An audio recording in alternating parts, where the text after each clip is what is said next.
What's going on, guys? It's your boy Izzy CJ, back at another video, back at another banger. Well, we're doing an interview today. A little something different, something out of the ordinary that I normally do, but I feel like y'all go enjoy this one a lot more, and something special at the end if you wait to the end of the video. But without further ado, Brian, let's get this interview started. All right, Brian, so what do we have here behind us? Well, we have my 2022 Volkswagen Golf R. Okay, and what is this? I've heard you say it multiple times. You said is a Mark 8, if I'm correct. Yep. So what is the difference between this version and the previous version? So CJ, you hit right on it. It's a Mark 8. What the Mark 8 means is the generation. The previous generation that CJ referred to is the Mark 7. So differences between this, the Mark 7 actually ended with the Mark 7.5 generation in 2019. So from 2019 to 2022, the Golf R was kind of on a hiatus. 2022, they brought it back with the Mark 8 for the US market. A few changes that they made to the car, mostly just cosmetic, but a few mechanical changes as well. Okay, as far as mechanical changes, what is different as to, for some people, they would be like, okay, well, price range is totally different from the previous generation. Why is it more as to what you're getting for that price? And why is it a good buy at that price? Well, surprisingly, man, the Mark 7, so the previous generation, they're still retaining their value quite well. So they're kind of expensive in the grand scheme of things. But what differs this car from the Mark 7 mechanically and ultimately makes it a good buy in my perspective, they made some few tweaks to the engine, changed the turbocharger so it has a bigger Continental turbocharger from the factory now. Did some minor adjustments to the engine to where now the car makes 315 horse rather than like the 292-ish, I think it was in the previous generation.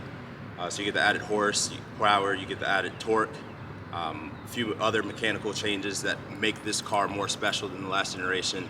The car now features a torque vectoring rear diff to where it'll send 50% of the power to that rear diff, and then out of that 50%, 100 to either tire depending on cornering situations, which I think that's pretty dope.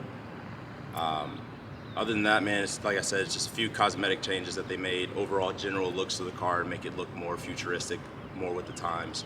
And I quite like it, I quite dig it. Okay, so obviously you've had the car for, I guess, a little bit over a month now, a few weeks to a month? Yeah, I think we flew out to Indiana to get it on the 14th of April, and it's now May 15th, so a little bit over a month I've had the car. Okay, so going from, y'all don't know this, but he used to have an S3. Going from the S3 to this now, having it for a month, what is a noticeable difference between that car, obviously platform-wise, but what is the difference between that one and this new R behind you? Oh man, it's night and day. So in addition to the power changes and the bump up that they made, because the S3 actually shares a similar chassis, same engine as the outgoing Golf R. So, you know, in addition to the power changes and the technological changes that they made inside of the car, just the way the car feels, it drives with the torque vectoring rear diff, the way it looks, that color, man, it pops, so it, you know, grabs people's attention in traffic. It's night and day differences. Okay, as far as right now, I know you had previously told me that you did lowering springs and I think was it anything else besides that? So yeah, we got a few suspension goodies, lowering springs, wheel spacers to give it more of a flush look, added rear sway bar and a strut bar, just to increase rigidity in the car, cornering abilities, it tightens all that stuff up. Okay, are you planning on tracking the car? We'll see. We'll see what the future holds for this car. As of now, I'm just enjoying it, taking it day by day. I want to slowly build the car to how I want. Of course, I enjoy having a factory warranty and all that good stuff that comes along with having a new car, but we'll see, man. We'll see what the future has in store for it. Okay. Interior. What did they update on the new Golf R compared to your S3, the Mark 7 Golf R, etc., etc.? The biggest call it elephant in the room when it comes to this car is the interior. A lot of reviewers have mixed feelings about it. The interior is all capacitive touch, all haptic feedback buttons. There are no like physical buttons in the vehicle, minus the start-stop button and like the emergency response button. Everything else is haptic. And man, it makes me feel like I'm driving like a futuristic type race car. But you'd be surprised with how many people don't actually enjoy the interior. But it just takes some getting used to. After living with the car for an extended period of time, you get to learn to where the buttons are on the steering wheel and all the presets and whatnot that you need to go to as far as the climate control and whatnot. So in the long run, the interior, I quite like it. Like I said, it's very futuristic. It's up to date for the times that we're living in. And that's like the biggest change between this car and the Mark 7, S3, and all those other cars that are similar. Does the new Golf R come with bigger wheels, or are they same as previous generation as far as size-wise? Size, they're same. 19-inch wheels, 235, 35. Granted, you have performance summer tires on the car. One thing that they changed as far as wheels goes, obviously, is the look of the wheels. So these are a new pattern in comparison to the OEM wheels for the Mark 7 Golf R. As well as they changed the brakes. So they made the front brakes a little bit bigger, bigger caliper, bigger rotor, and they made them cross rail, which I think is pretty cool. It makes it look cool. Okay, now I do know that you were talking about one like neat little thing that you did like about the new Golf R is the active exhaust, in a sense. Yep. You have the different modes that you can go through, which changes how loud or quiet the exhaust is.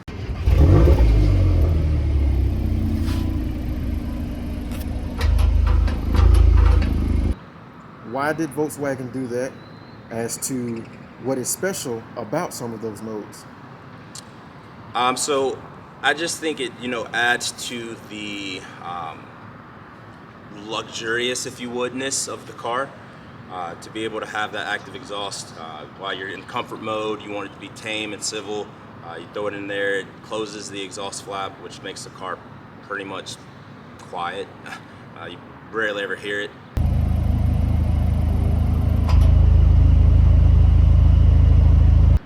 But then, if you want to have a little bit of fun on the highway and whatnot, open her up.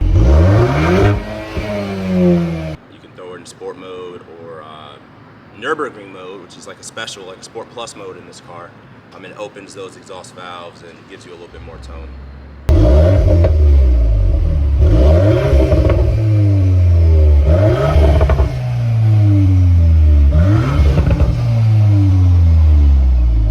This blue, what is this blue actually called? This is called Lapis Blue. It's a Volkswagen R special color. So you probably, don't quote me, but I'm pretty sure you only find it on Volkswagen R vehicles. As far as new potential performance upgrades, what are you going for? So we have a Unitronic Stage 1 Plus file in the works. Just waiting to get all the components together for that. It's about to start getting hot here. It's damn near summertime in Texas. So we'll make sure we have an intercooler for the car, keep those intake temps down. Throw the software on there. It's just a simple flash of the file. It takes about 10-15 minutes. You can do it from home.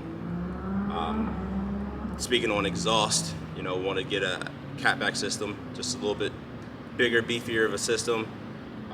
Give it bigger tips for the presentation in the rear, as well as give it a little more tone than what it has from stock. Okay, aesthetics, outside, wheels, splitter. Are you doing anything with that, or are you just gonna make it look just clean like it is? Yeah, so you pretty much hit right on it, man. Wheels, the splitter kit from Maxton Design. I think they make awesome products. They have a set essentially that fits this car perfectly. Continues with that OEM Plus type look. It's really flush to the car, so I think I'm gonna go with the Maxton kit. As far as wheels goes, there's a few different options that I'm looking at right now, but nothing's set. I do kind of like the look of the OEM wheels, so we'll ride those out for a while until it's time to essentially get rid of them. As far as I know, you were mentioning some tail lights that you wanted to get, that I guess Euro tail lights, Euro style tail lights. are those hard to get, or is it more as just something that you want to make yours stand out? So it's not really hard to get per se. The U.S. market, or I should say the North American market, excuse me, Golf Stars came with a different set of tails than like your European market cars did. The Australian markets came with the Euro tails.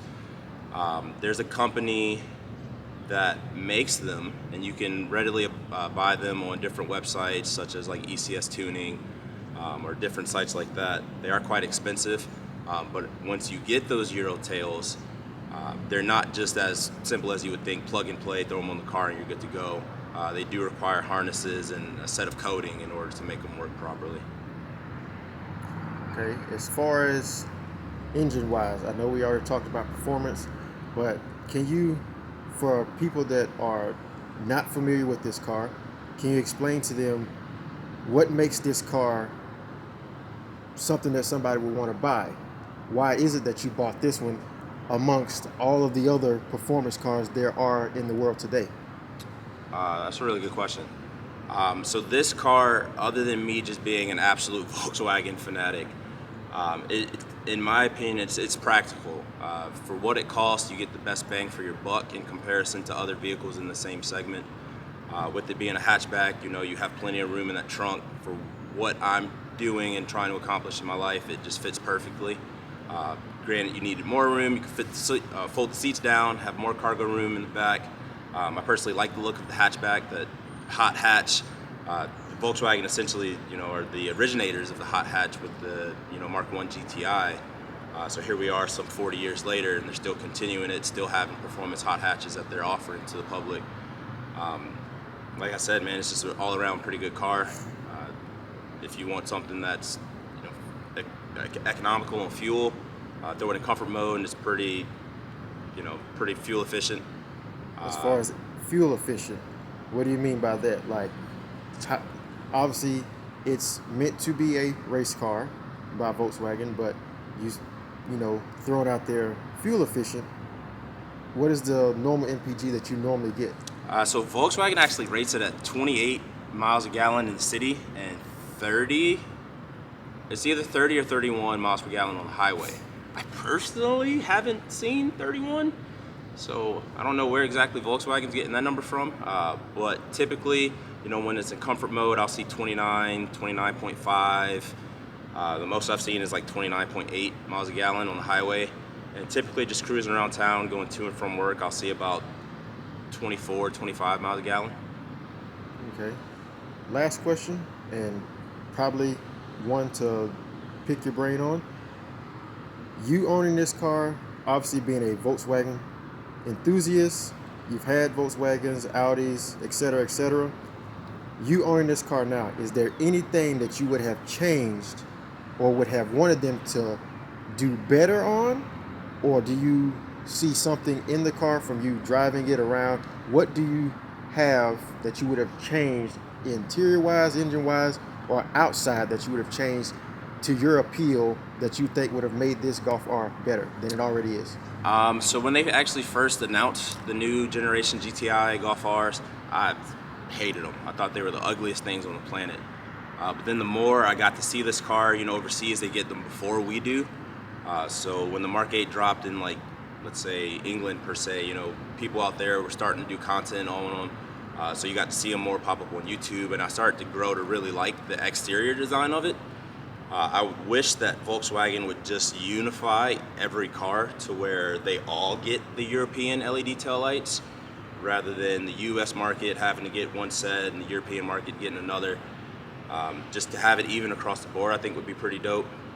But for what this car is, being a North American spec, we already get the performance pack, so it has like the brakes and the aero kit with the wing in the back, whereas in other markets you have to option that.